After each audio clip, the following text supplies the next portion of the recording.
Hello, I'm doing my OSHA 10-hour employee awareness program for my um, proposal project.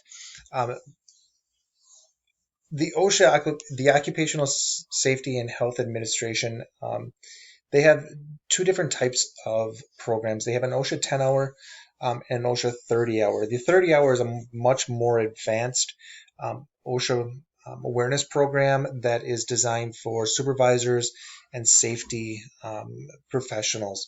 So the OSHA 10-hour is more along the lines of for the average employee who can bring some awareness out on the out on the floor for for themselves and for other employees out there. The OSHA 10-hour general industry topics um, are slip, trip, fall hazards and protections, fixed portable ladder safety, fire prevention, protection and emergency egress safety, dangers of electrical hazards, using and choosing personal protective equipment or PPE, causes and prevention of MSD and RMD injuries, workers' rights to know chemical makeup material where materials are found in their workplace. That has to do with safety data sheets, difference between chronic and acute health ailments, hazards of spray finishing, dipping, coating, dangers of unguarded equipment. So typically, we're going to really in the OSHA 10-hour. The focus is primarily in the slip, trip, fall, and fall hazard protection, fixed portable ladder safety, and dangers of unguarded equipment. Also, dangers of electrical hazards and fire prevention and protection with emergency egress safety. Those are going to be the primary focus points of this type of awareness program. So some of the top workplace injuries and illnesses in 2018, one of them was slip, trips, and falls, and they accounted for almost 35,000 injuries in 2018. Um,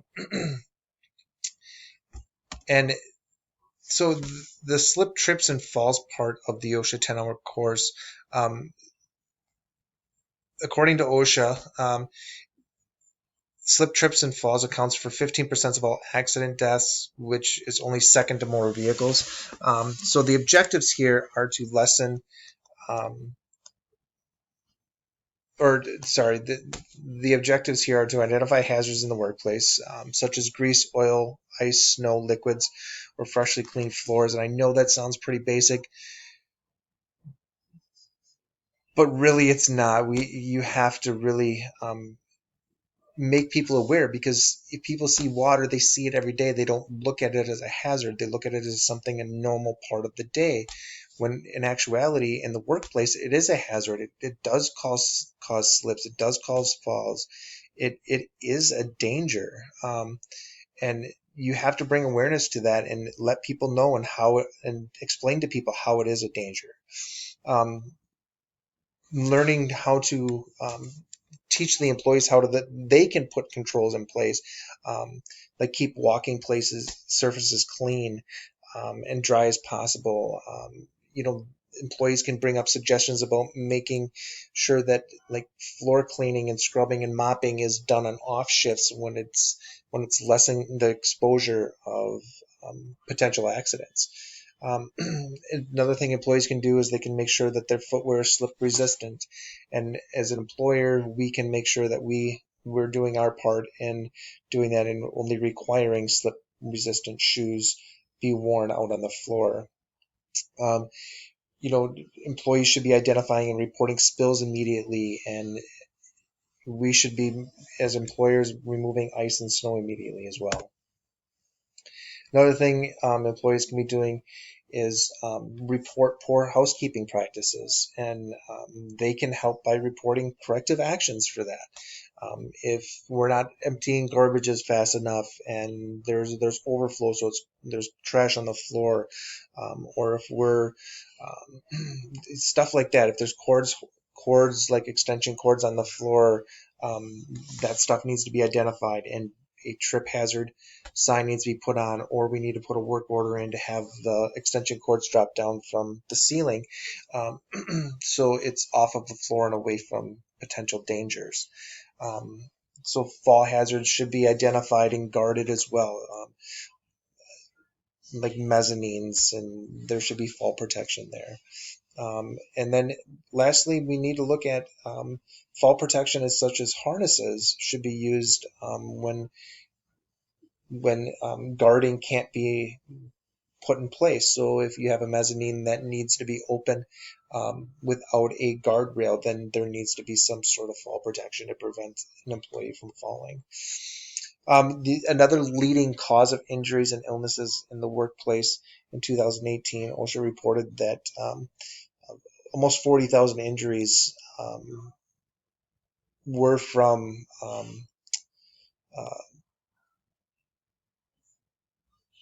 people coming in contact with objects such as machines. So machine guarding is a big issue. Potential machine injuries, crushed fingers, amputations, burns, and blindness. Machine guarding is exposing main parts of machinery that expose workers to hazards. Recognize machine guarding situations that require guarding. Identify requirements for safeguarding. Identifying types of safeguarding for machinery to protect workers. Um, so these are some of the big things that we find in the safety industry as far as machine guarding. People just are not aware of what types of guarding there are, or what needs to be guarded for that matter. And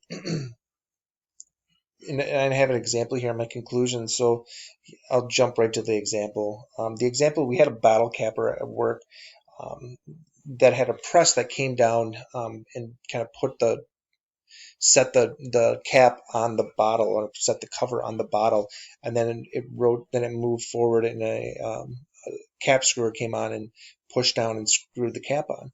Well, this press didn't have any guarding around it, so any employee could get their fingers pushed into that pinch point and causing an injury. Thankfully, nothing was ever happened to an employee, um, but it had been ran for a few hours before the safety department had identified those safety issues. So there's, if so, for example, when maintenance had checked everything over on it electrically and mechanically, had they had this training, they would have been able to identify the machine guarding needs immediately. So bringing awareness to all employees, we can help eliminate workplace hazards before they actually become a hazard to the workers. And with the main talking points in the OSHA 10 course, I feel like this is a perfect opportunity to help mitigate and lessen the risk to our employees. Thank you.